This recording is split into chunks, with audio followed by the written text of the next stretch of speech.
नमस्कार प्रिय बच्चों।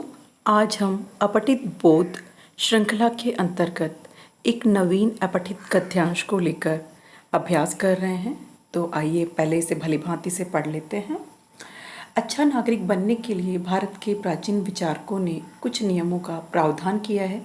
इन नियमों में वाणी और व्यवहार की शुद्धि, कर्तव्य और अधिकार का समुचित निर्वाह, शुद्धतम, पारस्परिक सद्भाव, सहयोग और सेवा की भावना आदि नियम बहुत महत्वपूर्ण माने गए हैं। मतलब ये सब है अच्छा नागरिक बनने के लिए।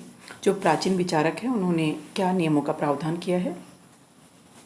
ये सभी नियम यदि एक व्यक्ति के चारित्रिक गुणों के रूप में भी अनिवार्य माने जाएं तो उसका अपना जीवन भी सुखी और आनंदमय हो सकता है।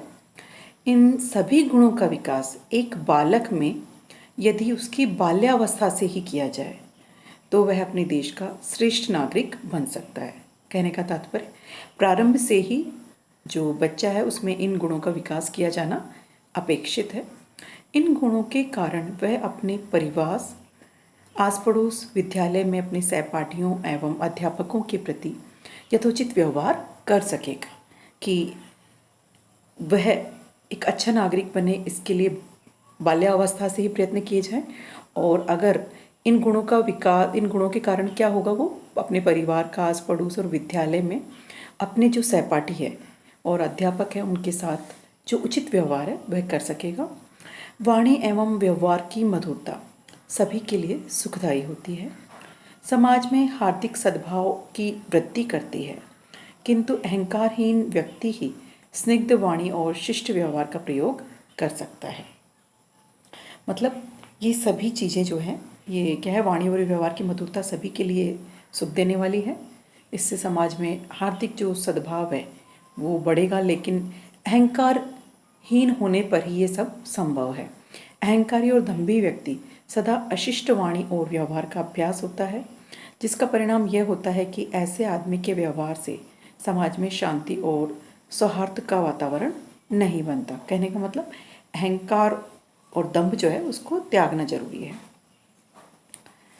जिस प्रकार एक व्यक्ति समाज में रहकर अपने व्यवहार से कर्तव्य और अधिकार के प्रति सजग रहता है, उसी प्रकार देश के प्रति भी उसका व्यवहार कर्तव्य और अधिकार की भावना से भावित रहना चाहिए। कर्तव्य, जैसे कि किसी के प्रति मेरा जो कर्तव्य है वह मेरा अधिकार हो सकता है उस व्यक्ति की नज़र में, और उस व्यक्ति का जो कर्तव्य है वो मेरे लिए अधिकार की भावना जागृत करता है।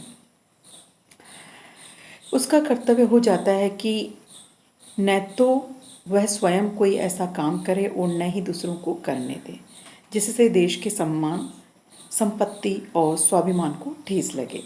समाज एवं देश में शांति बनाए रखने के लिए धार्मिक सहिष्णुता भी बहुत आवश्यक है।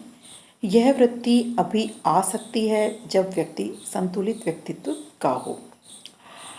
अब हमने इसे भली भांति पढ़ लिया है कि किस प्रकार से एक स्वस्थ नागरिक बनने के लिए किन गुणों का विकास जरूरी है और किस अवस्था से वो गुण विकसित किए जाएं। साथ ही उन गुणों के विकास के लिए किन दुर्गुणों का जो है बहिष्कृत करना जरूरी है। तो पहला प्रश्न देखिए, समाज एवं राष्ट्र के हित में नागरिकों के लिए कैसे गुणों की अपेक्षा की जाती है। मतलब समाज और राष्ट्र के हित में नागरिकों के लिए कैसे गुणों की अपेक्षा की जाती है, हमें पहले ये बताना है। तो देखिए, समाज व राष्ट्र के हित में नागरिकों के लिए वाणी और व्यवहार की शुद्धि, कर्तव्य और अधिकार का समुचित निर्वाह, पारस्परिक सद्भाव, सहयोग और सेवा की भावना जैसे गुणों की अपेक्षा की जाती है। तो ये सब हमने प्रारंभ में पहले जो आपका पैराग्राफ था उसी में पढ़ लिया था। दूसरा देखिए, चारित्रिक गुण किसी व्यक्ति के निजी जीवन में किस प्रकार उपयोगी हो सकते हैं।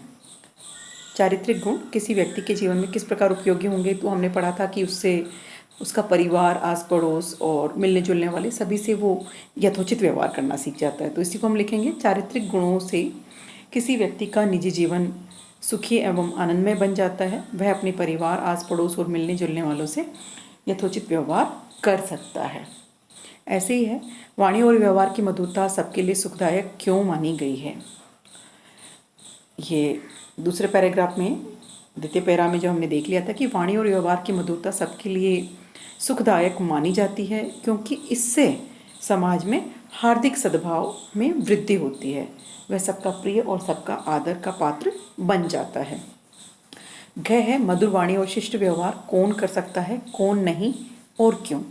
मधुर वाणी और शिष्ट व्यवहार का प्रयोग अहंकारहीन व्यक्ति ही कर सकता है। हमने पढ़ा कि अहंकार और दंभ दोनों का निष्कासित किया जाना जरूरी है। अहंकारी और दंभी व्यक्ति नहीं, क्योंकि ऐसा व्यक्ति सदा अशिष्ट वाणी और व्यवहार को अभ्यास से होता है।